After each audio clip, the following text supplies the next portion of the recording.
नमस्कार मित्रों, आप सभी को मेरा प्यार भरा नमस्कार। इस वीडियो में हम हिंदी भाषा के काव्य दोषों का विस्तृत अध्ययन करेंगे। तो चलिए शुरू करते हैं। सर्वप्रथम है काव्य दोष की परिभाषा, अर्थात काव्य दोष कहते किसे हैं।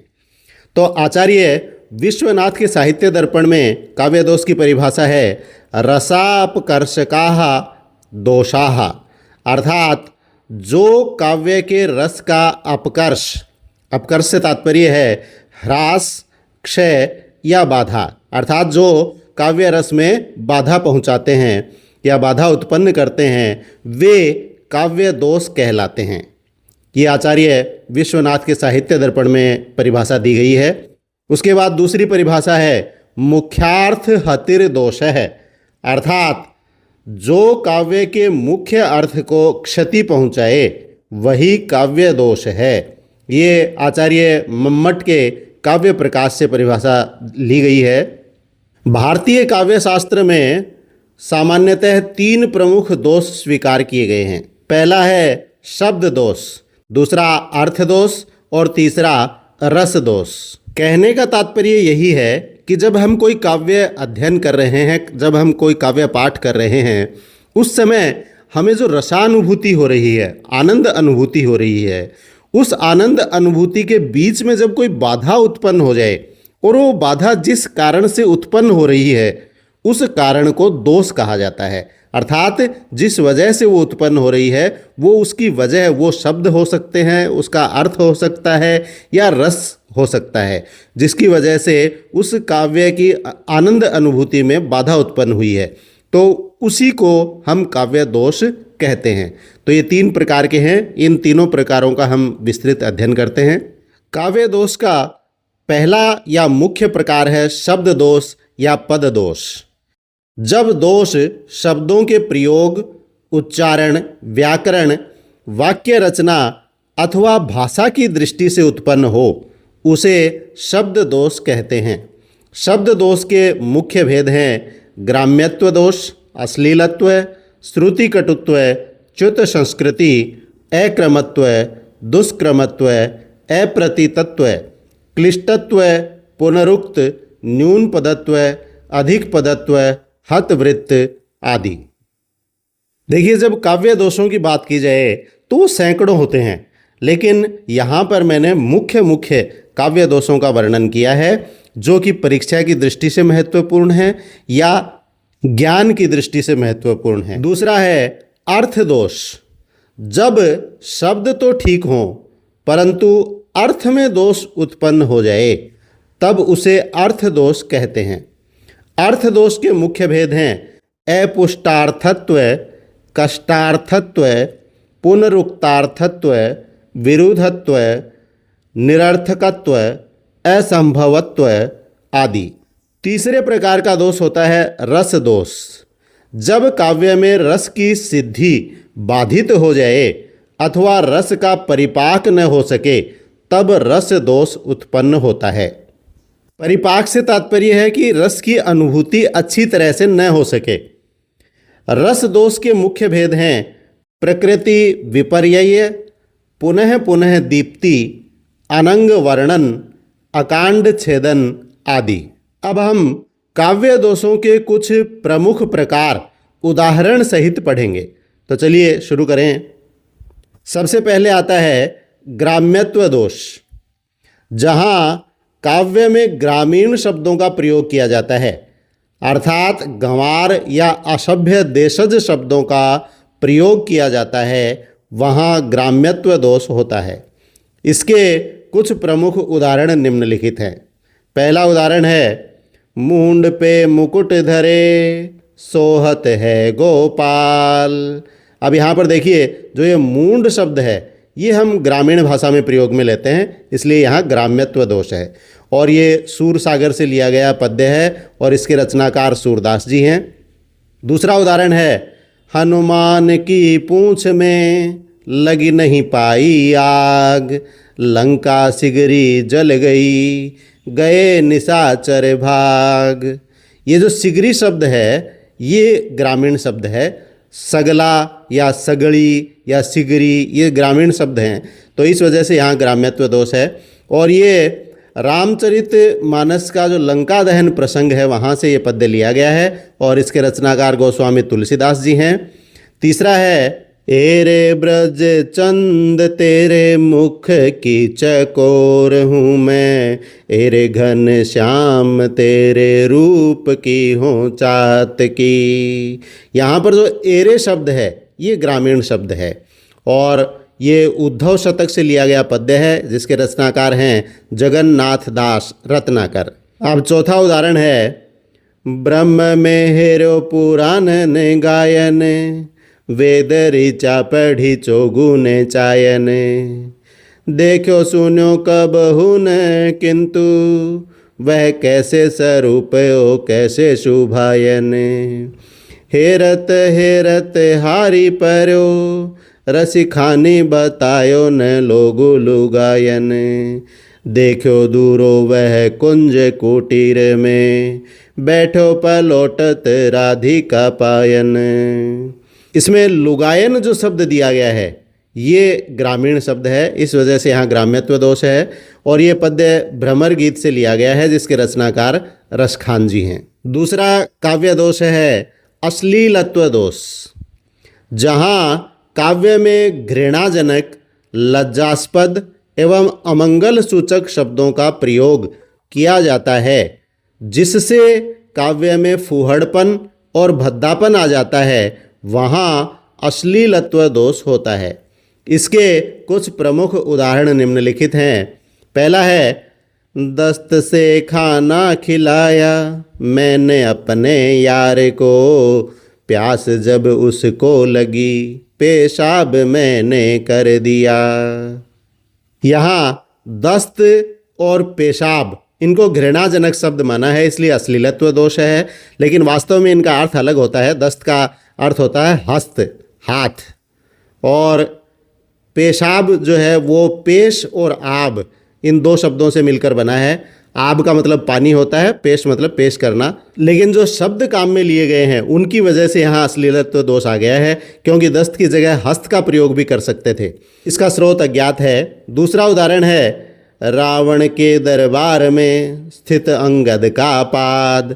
अब पाद का अर्थ जो है वो पैर होता है, लेकिन ये शब्द अश्लीलत्व दोष के अंतर्गत ही आता है और इसका भी अज्ञात स्रोत है। तीसरा है, लगे थूक कर चाटने अभी अभी श्रीमान। तो ये जो थूक शब्द है ये भी अश्लीलत्व दोष का उदाहरण है। और चौथा उदाहरण है, अभी प्रेत पद प्रियतम ने पाया। अब यहाँ पर जो प्रेत शब्द है वो अमंगल सूचक शब्द है, लेकिन अभिप्रेत इसका पूर्ण अर्थ होता है इच्छित। इच्छित पद प्रियतम ने प्राप्त कर लिया है, लेकिन ये प्रेत शब्द आने की वजह से और यहाँ अश्लीलत्व दोष उत्पन्न हो जाता है। तीसरा काव्य दोष आता है श्रुति कटुत्व दोष। जहाँ काव्य रचना करते समय सुनने में कड़वे लगने वाले कठोर वर्णों वाले शब्दों का प्रयोग किया जाए, अर्थात जहाँ सुनने में अच्छे ना लगने वाले या जो कानों में खटकते हों ऐसे शब्दों का प्रयोग किया जाए, वहाँ श्रुति कटुत्व दोष होता है। इसके कुछ प्रमुख उदाहरण निम्नलिखित हैं। इसका पहला उदाहरण है, वक्र वक्र करि पृच्छ करी रुष्ट रिच्छ कपिगुच्छ, सुभट्ट ठट्ट घन पट्ट सम मर्दहि रक्षछ तुच्छ। यहाँ पर कुछ वर्ण हैं जो सुनने में तो कड़वे लग ही रहे हैं, पढ़ने में भी बड़ी परेशानी उठानी पड़ रही है। तो ये जो शब्द हैं इनकी वजह से यहाँ श्रुति कटुत्व दोष पैदा हो जाता है। ये इसका अज्ञात स्रोत है, लेकिन कुछ के मत में रामचरितमानस से मिलती जुलती रचना बताई जा रही है ये। दूसरा इसका उदाहरण है, जो इस विषय पर आज कुछ कहने चले हैं हम यहाँ, क्या कुछ सजग होंगे सखे उसको सुनेंगे जो जहाँ। कवि के कठिन तर कर्म की करते नहीं हम धृष्टता, पर ज्ञान विषयोत्कृष्टता करती विचारोत्कृष्टता। यहाँ भी धृष्टता, विषयोत्कृष्टता विचारोत्कृष्टता, ये शब्द श्रुति कटुत्व दोष पैदा करते हैं और इसका स्रोत भारत भारती रचना के अतीत खंड के उपक्रमणिका भाग से है और ये राष्ट्रकवि मैथिली शरण गुप्त के द्वारा रचित है। तीसरा उदाहरण है, सब जाति फटी दुख की दुपटी, कपटी न रहे जह एक घटी, निघटी रुचि मीचु घटी हूँ घटी, जग जीव जतीन को छूटी तटी, अघ ओघ की बेरी कटी विकटी, निकटी प्रकटी गुरु ज्ञान गटी, चहु ओरन नाचति मुक्ति नटी, गुण धूर जटी वन पंचवटी। यहाँ पर निकटी, प्रकटी, धूर जटी, मीचू, ये शब्द जो है वो श्रुति कटुत्व दोष पैदा करते हैं। ये पद्य रामचंद्रिका के पंचवटी वर्णन से लिया गया है जिसके रचनाकार केशवदास हैं। देखिए, एक ही पद्य में कई काव्य दोष हो सकते हैं। यहाँ पर जो ये तीसरा पद्य है इसमें एक काव्य दोष और भी है, उसको हम आगे पढ़ेंगे। तो चलिए अब आगे बढ़ते हैं। चौथा काव्य दोष है च्युत संस्कृति दोष, जहाँ व्याकरण के नियमों के विरुद्ध पद या शब्द का प्रयोग किया जाता है, अर्थात व्याकरण की दृष्टि से अशुद्ध शब्द का प्रयोग किया जाता है, वहाँ च्युत संस्कृति दोष होता है। इसके कुछ प्रमुख उदाहरण निम्नलिखित हैं। पहला उदाहरण है, मरम वचन जब सीता बोला, हरि प्रेरित लक्ष्मण मन डोला। यहाँ पर बोला शब्द व्याकरण की दृष्टि से अशुद्ध है, इसलिए च्युत संस्कृति दोष है। और ये पद्य रामचरित मानस के अरण्य कांड से लिया गया है और इसके रचनाकार गोस्वामी तुलसीदास जी हैं। दूसरा उदाहरण है, अरे अमरता के चमकीले पुतलों तेरे ये जयनाद, काँप रहे हैं आज प्रतिध्वनि बनकर मानो दीन विषाद। यहाँ पर तेरे शब्द जो है ये व्याकरण की दृष्टि से अशुद्ध है, तुम्हारे होना चाहिए था। और ये कामायनी के चिंता सर्ग से लिया गया है जिसके रचनाकार जयशंकर प्रसाद जी हैं। तीसरा उदाहरण है, फूलों की लावण्यता देती है आनंद, या फिर तव मुख की सौंदर्यता देती है आनंद। अब यहाँ पर शुद्ध शब्द जो है वो लावण्य होता है, लावण्यता शुद्ध शब्द नहीं है। या फिर सौंदर्य होता है, ये सौंदर्य भी शुद्ध शब्द है लेकिन सौंदर्यता शुद्ध शब्द नहीं है, इस वजह से यहाँ पर भी च्युत संस्कृति दोष है। चौथा उदाहरण है, गत जब रजनी हो पूर्व संध्या बनी हो, उड़गन क्षय भी हो दिखते भी कहीं हो, मृदुल मधुर निद्रा चाहता चित्त मेरा, तब पिक करती तू शब्द प्रारंभ तेरा। यहाँ भी तेरा शब्द के कारण च्युत संस्कृति दोष बना हुआ है और या तेरा की जगह तुम्हारा शब्द होना चाहिए था। पांचवा काव्य दोष है अक्रमत्व दोष, जहाँ पर वाक्य में किसी शब्द का क्रम अनुचित रखा गया हो वहाँ अक्रमत्व दोष होता है। इसके कुछ प्रमुख उदाहरण निम्नलिखित हैं। पहला है, सीताजू रघुनाथ को अमल कमल की माल, पहराई जनु सबन की हृदयावली भूपाल। यहाँ सबन शब्द भूपाल के साथ प्रयुक्त होना चाहिए था, सबन भूपाल मतलब सभी राजा। तो ये रामचंद्रिका का उदाहरण है और इसके रचनाकार केशवदास जी हैं। दूसरा उदाहरण है, धीरे लाना वहन करके नीप का पुष्प कोई, ओ प्यारे के चपल दृग के सामने डाल देना, ऐसे देना प्रगट दिखला नित्य आशंकिता हो, कैसी होती विरह वश में नित्य रोमांचिता हूँ। यहाँ पर देना शब्द ये दिखला के साथ प्रयुक्त होना चाहिए था, दिखला देना, और होती शब्द रोमांचिता के साथ प्रयुक्त होना चाहिए था, रोमांचिता होती हूँ ऐसे प्रयुक्त होना चाहिए था। तो क्रम इसका सही न होने की वजह से अक्रमत्व दोष यहाँ पर पैदा हो जाता है। और ये प्रिय प्रवास से लिया गया पद्य है जिसके रचनाकार अयोध्या सिंह उपाध्याय हरिओद हैं और इसमें मंदाक्रांता छंद है। तीसरा उदाहरण है, विश्व में लीला निरंतर कर रहे हैं मानवी। अब ये जो मानवी शब्द है वो लीला के साथ प्रयुक्त होना चाहिए था, मानवी लीला कर रहे हैं। तो क्रम सही नहीं होने की वजह से यहाँ भी अक्रमत्व दोष पैदा हो जाता है। अगला काव्य दोष है दुष्क्रमत्व दोष।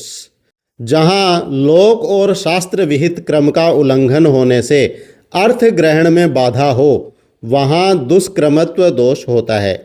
इसके कुछ प्रमुख उदाहरण निम्नलिखित हैं। पहला है मारुत नंदन मारुत को, मन को खगराज को वेग ल जायो। देखो तुरा तुलसी कह तो पे, ही उपमा को सुभाऊ ने आयो। मानो प्रत्यक्ष पर्वत की नभ, लीक लसी कपियों धुकी आयो। कपि की गति देख सुरासुर सिद्ध, मुनि सब चकित रही जायो। यहाँ दुष्क्रमत्व दोष होने का कारण यही है कि ये जो मन का वेग होता है ये मारुत के वेग से और खगराज के वेग से अधिक होता है, इसलिए मन इसके बाद प्रयुक्त होना चाहिए था। खगराज के बाद मन का प्रयोग यहाँ पर होना चाहिए था। तो लोक विहित कर्म का इन्होंने उल्लंघन किया, इसलिए यहाँ दुष्क्रमत्व दोष हो गया। ये कवितावली से लिया गया पद्य है और इसके रचनाकार गोस्वामी तुलसीदास जी हैं। दूसरा उदाहरण है नृप मोको हय दीजिए अथवा मत गजेंद्र। अब यहाँ पर है का अर्थ है घोड़ा, कि हे राजा या तो मुझे घोड़ा दीजिए या फिर मदमस्त हाथी दे दीजिए। तो देखिए पहले जो मूल्यवान वस्तु होती है वो मांगी जाती है, तो पहले गजेंद्र होना चाहिए था, उसके बाद है मांगना चाहिए था। तो इस वजह से यहाँ पर दुष्क्रमत्व दोष पैदा हुआ। प्रश्न है कि अक्रमत्व तथा दुष्क्रमत्व में क्या अंतर है। तो देखिए अक्रमत्व कहाँ होता है, शब्दों का व्याकरणिक क्रम उचित नहीं होता है जहाँ वहाँ अक्रमत्व होता है। और दुष्क्रमत्व लोक परंपरा या शास्त्रीय विधि के आधार पर वस्तुओं या विचारों का क्रम उचित नहीं होना, वो दुष्क्रमत्व दोष कहलाता है। अर्थात जब व्याकरण की दृष्टि से शब्दों का क्रम सही नहीं हो तब तो अक्रमत्व दोष होता है, और जब लोक विहित परंपरा के अनुसार या शास्त्रीय विधि के अनुसार शब्दों का क्रम सही नहीं हो तो वहाँ पर दुष्क्रमत्व दोष होता है। अगला काव्य दोष है अप्रतीतत्व दोष। जहाँ शास्त्र विशेष में प्रसिद्ध किंतु लोक व्यवहार में अप्रसिद्ध पारिभाषिक शब्द का काव्य में प्रयोग किया जाता है वहाँ अप्रतीतत्व दोष होता है। सरल शब्दों में कहा जा सकता है कि शब्द का शास्त्रीय अर्थ तो मौजूद हो लेकिन सामान्य पाठक उस अर्थ से परिचित न हो और इसीलिए काव्य का अभिष्ट अर्थ तुरंत समझ में न आए तो वहाँ अप्रतीतत्व दोष होता है। इसके कुछ प्रमुख उदाहरण निम्नलिखित हैं। पहला है विस्मय यह गोदावरी अमृतन को फल देत। अब यहाँ पर इसको देखते ही ऐसे पता लग रहा है कि विस्मय अर्थात विष से भरी हुई गोदावरी नदी अमृत का फल देती है, लेकिन इस विष का अर्थ है जल। विष का एक अर्थ क्या होता है, जल। तो जल से परिपूर्ण गोदावरी नदी अमृत का फल देती है। लेकिन ये जो विष शब्द है इसका जल अर्थ एक शास्त्रीय अर्थ है, अर्थात बहुत कम जगह देखने को मिलता है। इस वजह से पाठक इसको समझ नहीं पाता है और इसी वजह से यहाँ पर अप्रतीतत्व दोष पैदा हो जाता है। ये रामचंद्रिका से लिया गया पद्य है और इसके रचनाकार केशवदास जी हैं। इसका दूसरा उदाहरण है सब जाति फटी दुख की दुपटी कपटी न रहे जह एक घटी निघटी रुचि मीचु घटी हूँ घटी जग जीव जतीन की छूटी तटी अघ ओघ की बेरी कटी विकटी निकटी प्रकटी गुरु ज्ञान गटी चहु और नाचति मुक्ति नटी गुण दूर जटी वन पंचवटी। इस उदाहरण को हमने श्रुति कटुत्व दोष के अंतर्गत भी देखा था और ये अप्रतीतत्व दोष का उदाहरण भी है, क्योंकि ये जो तटी शब्द है इसका व्यक्ति सामान्य अर्थ लगाता है कि किनारा, तट, लेकिन यहाँ पर इसका अर्थ है त्राटक योग, जो कि ऋषि मुनि किया करते हैं, जो कि यति लोग किया करते हैं, तपस्वी लोग किया करते हैं। तो त्राटक योग जो है वो छूट जाता है इन तपस्वियों का पंचवटी में आते ही। तो ये तटी का अर्थ त्राटक योग से है, इसलिए यहाँ पर भी अप्रतीतत्व दोष पैदा हो जाता है। और ये पद्य रामचंद्रिका के पंचवटी वर्णन से लिया गया है जिसके रचनाकार केशवदास जी हैं। अगला काव्य दोष है क्लिष्टत्व दोष, जहाँ काव्य में ऐसे कठिन या जटिल शब्द अथवा शब्द समूह प्रयुक्त हों जिनका अर्थ समझने के लिए विशेष बौद्धिक प्रयास करना पड़े, वहाँ क्लिष्टत्व दोष होता है। सरल शब्दों में कहें कि जिस उक्ति का अर्थ सहज रूप से स्पष्ट न होकर कठिनाई और उलझन के बाद समझ में आए, वहाँ क्लिष्टत्व दोष माना जाता है। यहाँ एक महत्वपूर्ण बात है कि कठिन शब्द होना मात्र क्लिष्टत्व नहीं है। दोष तब माना जाता है जब कठिनता के कारण अर्थ ग्रहण में बाधा उत्पन्न हो और काव्य सौंदर्य प्रभावित हो। इसके कुछ प्रमुख उदाहरण निम्नलिखित हैं। पहला उदाहरण है, वेद नखत ग्रह जोरी अरध करी सोई बनत अब खात। ये सूर सागर से लिया गया है, इसके रचनाकार सूरदास जी हैं। देखिए यहाँ पर क्लिष्टत्व दोष क्यों पैदा हुआ कि यहाँ पर शब्द जो कठिन है उनके अर्थ ग्रहण में तो और भी कठिनता पैदा हो रही है, मतलब और भी बाधा उत्पन्न हो रही है कि इसका अर्थ नहीं लगा पा रहे हैं। अब देखिए कैसे अर्थ लगेगा इसका कि वेद कितने होते हैं? 4। उसके बाद नक्षत्र कितने होते हैं? 27। उसके बाद ग्रह कितने होते हैं? 9। अब इनको मिला करके कुल कितने हो गए? 40। और 40 का अर्ध करिए, आधा कर दीजिए तो हो गए 20, और ऐसे लिखा जाता है 20। ठीक है।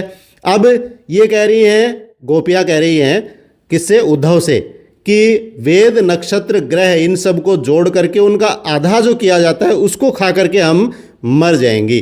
तो आधा करके क्या बनता है? विष। 20 का अर्थ मतलब यहाँ विष से लगाया जा रहा है कि विष खा करके हम मर जाएंगे, जहर खा करके मर जाएंगे यदि भगवान श्री कृष्ण नहीं आए तो।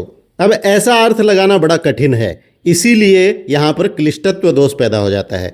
दूसरा उदाहरण है, खगपति पति तीय पितु वधु जल समान तुव वैन।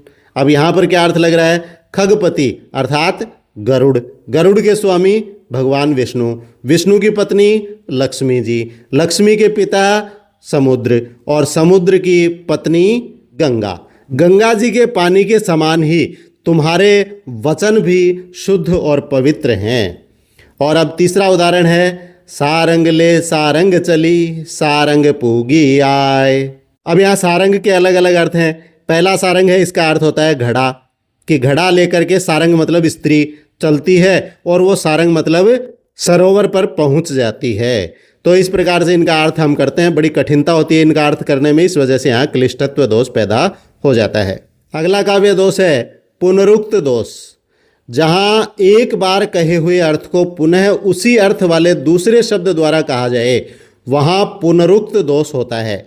सरल शब्दों में कहें तो एक ही अर्थ को दो अलग अलग शब्दों से अनावश्यक रूप से दोहराना पुनरुक्त या पुनरुक्ति दोष है। इसके कुछ प्रमुख उदाहरण निम्नलिखित हैं। पहला है, मघवाघन आरूढ़ इंद्र आजु अति सोहिए ब्रज पर कोप्यो मूढ़ मेघ दशों दिशि देखिए। यहाँ पर मघवा शब्द का अर्थ भी इंद्र ही है, तो दो अलग अलग शब्द काम में लिए हैं जिनका एक ही अर्थ है, इसलिए यहाँ पर पुनरुक्त दोष है, एक शब्द से भी काम चल सकता था। दूसरा उदाहरण है, जल में उत्पत्ति जल में वास जल में नलिनी तोर निवास। यहाँ पर वास और निवास दोनों का एक ही अर्थ होता है। तीसरा उदाहरण है, कोमल वचन सभी को भाते अच्छे लगते मधुर वचन। यहाँ पर भाते और अच्छे लगते एक ही अर्थ है दोनों का। चौथा उदाहरण है, सबको जानत तुम्हें सारे जगत जहान। यहाँ पर जगत और जहान ये दोनों एक ही अर्थ होते हैं। पांचवा उदाहरण है, दृश्य बड़ा था रम्य मंजू सुंदर मनोहर। इन चारों शब्दों का एक ही अर्थ है, इसलिए सब जगह पर पुनरुक्त दोष हो जाता है। 10वां काव्य दोष है न्यून पदत्व दोष, जहाँ काव्य रचना करते समय किसी शब्द की कमी रह जाती है जिससे अर्थ पूरा नहीं निकलता है और उस अर्थ को समझने के लिए पाठक को अपनी तरफ से कोई शब्द जोड़ना पड़े, तो वहाँ न्यून पदत्व दोष होता है। इसके कुछ प्रमुख उदाहरण निम्नलिखित हैं। पहला उदाहरण है, इनको बिलगुन मानिए कही केशव पल आधु, पानी पावक पवन प्रभु, ज्यों ऐ साधु त्यो साधु। अर्थात पानी, पावक, पवन और ईश्वर, प्रभु मतलब ईश्वर, ये सब असाधु अर्थात दुर्जन के साथ जैसा व्यवहार करते हैं वैसा ही साधु अर्थात सज्जन के साथ करते हैं। अर्थात इन चारों का व्यवहार सबके साथ समान ही होता है। अब यहाँ पर व्यवहार शब्द कहीं पर भी प्रयोग नहीं किया गया है और ये व्यवहार शब्द अर्थ लगाते समय हमें अपनी तरफ से काम में लेना पड़ता है, इसीलिए यहाँ पर न्यून पदत्व दोष है, व्यवहार पद की यहाँ पर कमी है। और ये रामचंद्रिका के लंका कांड से लिया गया है और इसके रचनाकार केशवदास जी हैं। दूसरा उदाहरण है, तो भी सच है धर्मराज, ज्वाला नई नहीं थी, दुर्योधन के मन में वर्षों से खेल रही थी। अब यहाँ दूसरी पंक्ति में न्यून पदत्व दोष है, क्योंकि यहाँ पर वर्षों से खेल रही थी, दुर्योधन के मन में कौन खेल रही थी इसका वर्णन नहीं आया और इसका हम अपनी तरफ से अर्थ लगाते हैं, ज्वाला खेल रही थी, अग्नि धधक रही थी उसके मन में, तो ज्वाला हम अपनी तरफ से अर्थ लगाते हैं, इसलिए न्यून पदत्व दोष है। और ये कुरुक्षेत्र से लिया गया पद्य है जिसके रचनाकार रामधारी सिंह दिनकर जी हैं। अगला काव्य दोष है अधिक पदत्व दोष। जहाँ काव्य में ऐसे अनावश्यक पद अर्थात शब्द का प्रयोग हो जिसे हटा देने पर भी अभिष्ट अर्थ की प्राप्ति में कोई बाधा न हो, वहाँ अधिक पदत्व दोष होता है। इसके कुछ प्रमुख उदाहरण निम्नलिखित हैं। पहला उदाहरण है, लपटी पुहुप पराग पट, सनिश्वेद मकरंद, आवति नारी नवोढ़ लो, सुखद वायु गतिमंद। यहाँ पर पुहुप शब्द का अधिक प्रयोग किया गया है, क्योंकि यदि पराग शब्द का ही केवल प्रयोग कर देते, पुष्प मतलब पुष्प, यदि केवल पराग शब्द का ही प्रयोग करते तो भी अर्थ स्पष्ट हो जाता, क्योंकि पराग पुष्पों में ही होता है। यहाँ पर पुष्पों के पराग लिखने की आवश्यकता नहीं थी। दूसरा उदाहरण है, साक्षी है गिरि धवल हिमाचल, गंगा यमुना का पावन जल। यहाँ पर गिरि शब्द पर्वत से संबंधित है और अचल शब्द का अर्थ भी पर्वत ही होता है, तो यहाँ गिरि शब्द ज़्यादा काम में लिया गया है, इसको नए काम में लेते, यहाँ पर नहीं प्रयोग करते तो भी काम चल जाता, इसीलिए ये अधिक प्रयोग हुआ है तो अधिक पदत्व दोष हो गया। तो ये इसका स्रोत अज्ञात है और पहला जो पद्य था वो बिहारी सतसई से लिया गया जिसके रचनाकार बिहारी दास जी हैं। अगला काव्य दोष है हत वृत्त या छंदोभंग दोष। जहाँ छंद के नियमों के अनुसार वर्ण मात्रा का पालन नहीं किया जाता है अथवा यति भंग हो जाती है, वहाँ हत वृत्त या छंदोभंग दोष होता है। इसका प्रमुख उदाहरण निम्नलिखित है, तू बेटी जीवन में आई, सुख की झोली भर लाई, सच्चे सुख की झलक बावली, तूने प्रथम दिखाई। यहाँ दूसरे चरण की अपेक्षा जो चौथा चरण है उसमें दो मात्राएं कम हैं और दो मात्राएं कम होने की वजह से छंद भंग हो रहा है, इसलिए यहाँ पर छंदोभंग या हत वृत्त दोष हो जाता है। तो यहाँ चतुर्थ चरण में दो मात्राएं कम होने के कारण हत वृत्त या छंदोभंग दोष बनता है। यदि मेरा प्रयास और ये वीडियो आपके कोई काम आया है तो जाते समय एक लाइक करके जाना। जय हिंद, जय भारत।